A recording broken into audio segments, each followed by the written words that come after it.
It feels like we are living through a time where everything is just slightly off balance. Like the economy works for some people, but not for most people. But here is the thing that is actually kind of comforting, in a terrifying way. We have been here before, and I don't mean that generally. I mean almost exactly. If you could transport yourself back to the late 1800s in America, you wouldn't find a country that felt like the land of the free. You would find a place that felt like a powder keg. The United States was getting richer faster than any nation on earth, but if you were a normal person, you weren't seeing any of that money. It was all pooling at the very top. This was the Gilded Age, and to understand how close America came to actually collapsing back then, you have to look at the daily reality. It wasn't just that work was hard, it was deadly. We are talking about coal miners inhaling dust until their lungs gave out at 30. We are talking about steel workers engaging in 12-hour shifts 7 days a week with zero safety gear. And the worst part? If you got hurt, or if you died, the company didn't owe your family a dime. They would just hire the next guy in line. And who was running the show? A handful of men who had more power than the president. You know the names. Rockefeller, Carnegie, J.P. Morgan. These guys weren't just business owners.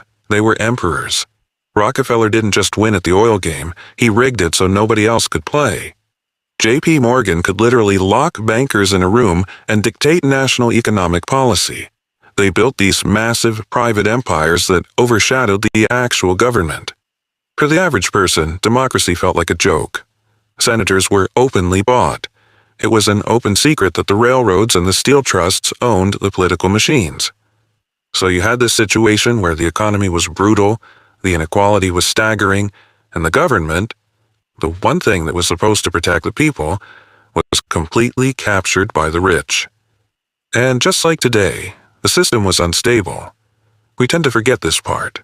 Between 1873 and 1907, the economy crashed over and over again. Banks would vanish overnight. Railroads would go bankrupt, dragging the whole country down with them. In 1877, things got so bad that violent strikes broke out across the country. Cities were burning. People were dying in the streets. It didn't feel like a recession. It felt like the start of a revolution. But this is where the story gets interesting, and frankly, where it gets hopeful for us right now, because the country didn't snap. It didn't slide into a dictatorship, and it didn't stay a corporate oligarchy forever. Instead, America did something incredible. It decided to fix capitalism before capitalism destroyed the country. It didn't happen overnight, and it didn't happen because the rich guys suddenly grew a conscience. It happened because regular people forced it to happen. First, you had the journalists, the muckrakers, people like Ida Tarbell and Upton Sinclair. They started writing stories that exposed what was really happening behind the curtain. They showed the corruption, the rotten meat, the ruthless business tactics, and people got angry. That anger is powerful. It shifted public opinion. Suddenly, regulating business wasn't seen as anti-American, it was seen as a survival strategy. Then, you had the politicians who realized the wind was changing. Theodore Roosevelt is the famous one here. He understood that you couldn't have a democracy if a corporation was more powerful than the government. He went after the railroad trusts. He started using words like fairness, in a way that actually meant something. Slowly, the guardrails went up. We got the Sherman Antitrust Act to break up monopolies. We got the Federal Reserve to stop private bankers from controlling the money supply. We got child labor laws, so 8-year-olds could go to school instead of the coal mines. We got the 16th Amendment, income tax, so that the super rich actually had to pay into the system that allowed them to get rich in the first place. For a few decades, it worked. We created a middle class. We disciplined capitalism. We made it serve the many instead of just the few. But here's the tragic part of the story, and it brings us right up to today. History has a habit of fading. The people who fought those battles died, and a new generation forgot why those rules were there in the first place. Starting around the late 1970s and really accelerating in the 80s, we started undoing all of it. The narrative changed. We were told that regulations were bad for business, that taxes on the wealthy killed innovation. that if we just let the market do its thing, the wealth would trickle down to everyone. So we pulled back the guardrails. We deregulated finance. We let companies merge until they were massive again. We crushed unions, and the result, we are right back where we started. Look at the numbers today. They are genuinely shocking.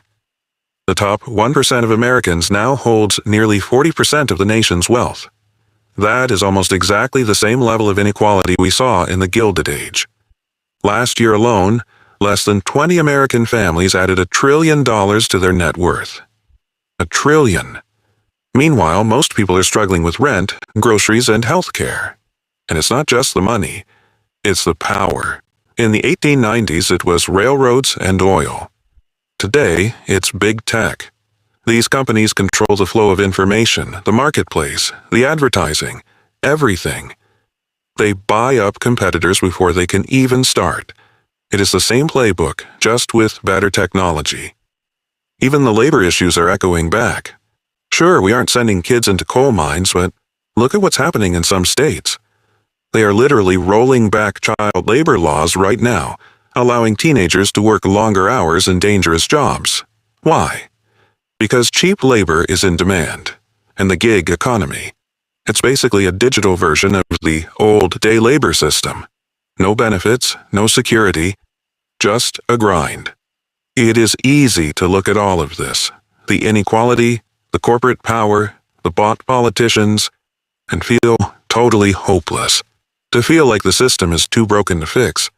But that is the wrong lesson to take from history.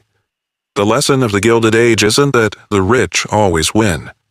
The lesson is that the rules of the economy are made by people. And because they are made by people, they can be changed by people. The United States didn't fix the first Gilded Age by accident. It happened because a coalition of journalists, workers, lawyers, and voters decided enough was enough. They realized that the economy is supposed to be a tool that serves society, not a master that enslaves it. We still have the tools they built. Antitrust laws are still on the books. The ability to tax and regulate still exists. The power of the vote is still there, even if it feels diluted. The only thing missing is the collective will to use them. We are seeing the first sparks of it again. You see it in the renewed interest in unions. You see it in the pushback against tech monopolies. You see it in a generation that is questioning why the system is rigged. History doesn't repeat itself, but it rhymes. We are living through the rhyme of the Gilded Age. But that means we also have the opportunity to write the next verse, the one where we turn things around. The pendulum always swings back. Societies can't survive extreme inequality forever. Eventually, something gives. The question is whether we let it break or whether we do what those reformers did a century ago. Step up, rewrite the rules, and build a system that actually works for us. That isn't nostalgia. That is the blueprint. We have done it before.